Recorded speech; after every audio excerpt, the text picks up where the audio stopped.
হযরত শেখ, পিতা রজব আলী শেখ, উত্তর 24 পরগনা।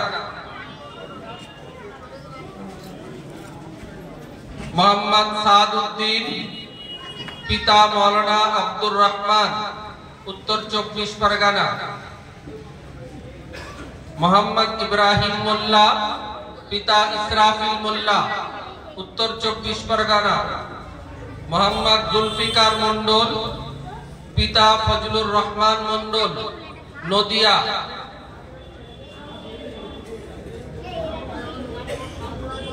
মোহাম্মদ আবরার হোসেন, পিতা সুলেমান সরদার, উত্তর 24 পরগনা।